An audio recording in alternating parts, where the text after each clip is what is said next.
Okay, so now we get to the crux of the matter. What to do if you're bullied.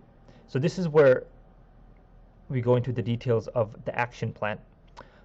So the first thing that you need to realize that the number one thing that the bully is looking for is a reaction. And if you don't give them a reaction, they will get bored and move on to someone else. They want to see fear in your eyes. They want to see you shiver. They want to see you cry. They want to see you tremble. They want to see their behavior having an impact on you, or making you react a certain way. And if you don't give them that reaction or what they're looking for, they will just lose interest and move on. So that's the first thing you need to do, that you need to make sure that you do not react to the bully in any way or form.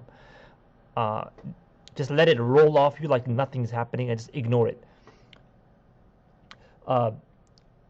Now, tell bully to stop in a calm and clear voice. This is the second step. Now, why is this so important to tell the bully to stop in a calm and clear voice if it continues? So in the first step, we don't react, right? And then if they continue to do that behavior, then you tell the bully to stop in a calm and clear voice. This is important because what happens is, say a kid gets bullied, they both get in trouble, they get called to the principal's office, and the principal asks the bully, well, why were you picking on him? And he turns and the first thing most likely he or she is going to say is, oh, I was just joking, I was just kidding around, I didn't know it was bothering him. I do that to everyone. I was just playing around. He didn't tell me to stop. So you want to avoid that because you want to communicate to the bully that, hey, you do not appreciate that behavior and you want them to stop. So if you do get called to the principal's office, you can say, hey, I did tell him or her to stop, and I have witnesses. And they heard me tell him or her to stop, but he or she continued to behave in a bullying manner with me. Now, a few points to keep in mind. Obviously, you only tell the bully to stop in a calm and clear voice if you don't feel at risk, scared, or physically threatened. So some bullies are so aggressive that the victim might feel too afraid.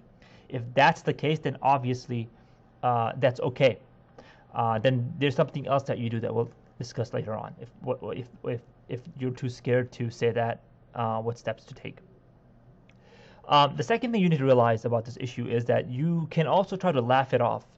Why does that work? It's because you're not giving the bully the reaction he or she wants. So if you try to just joke it off or just laugh it off, like it doesn't bother you, so the bullying is not looking for that reaction. So that's why this technique is mentioned in anti-bullying workshops, because it's like a form of self-protection and self-defense, where you are basically communicating through body language to the bully that their behavior is not bothering you and they're just taking it as a joke.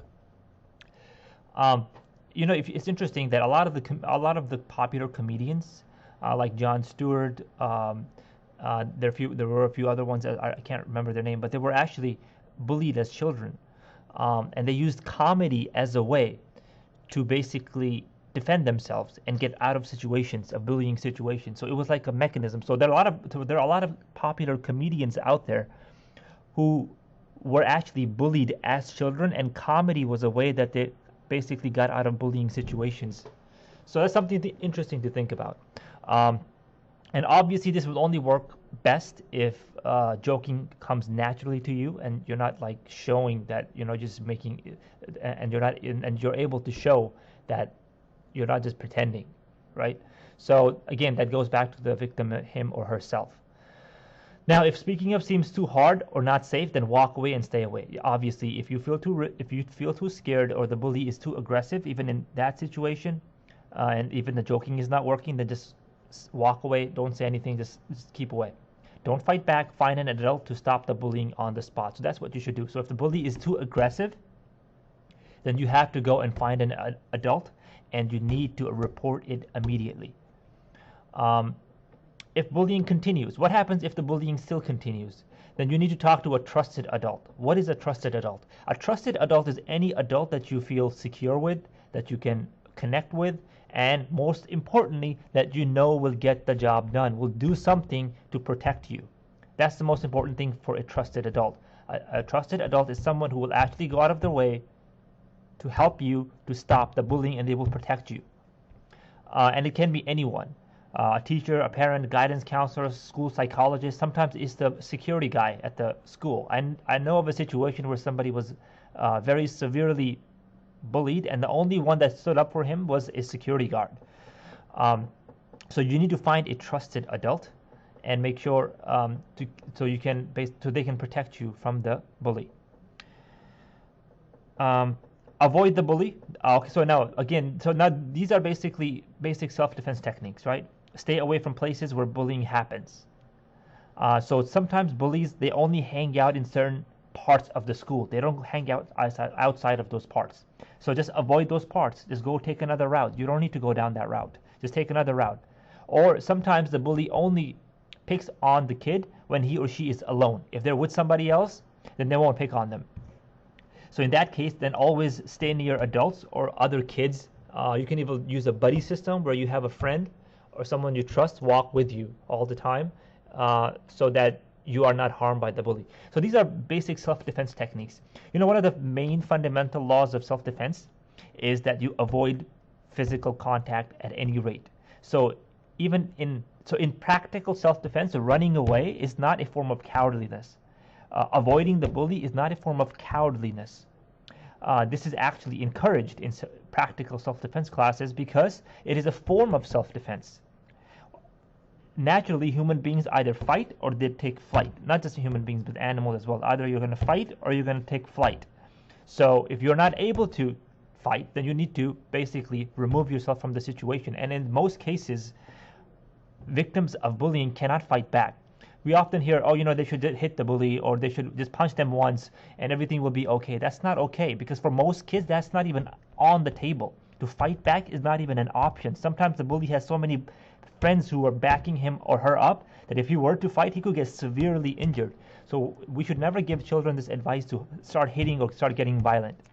And I'll talk more about that in the next slide, inshallah. So to wrap up, avoid the bully. Stay away from places where bullying happens. So if the bully is, if you go to a bathroom and you see your bully there, then immediately walk out of the bathroom. Don't stay there. Stay near adults or other kids if the bullying happens alone. And the most important thing is you need to report it to an adult. And adults cannot help you if they do not know what's going on. So you must report it to a trusted adult who can help you from the situation. And don't let the bully think that, hey, if you tell someone you're going to be a snitch, hey, don't tell if you're going to tell someone you're going to be a tattleteller. Those are just techniques that the bully is using to scare you, and basically so they can continue that behavior. In reality, that's all just talk. Okay, so you need to understand that in most cases that's just talk. They're just trying to scare you into submission to let them continuously abuse you, emotionally, psychologically, and physically even. So you must report it and you must get help.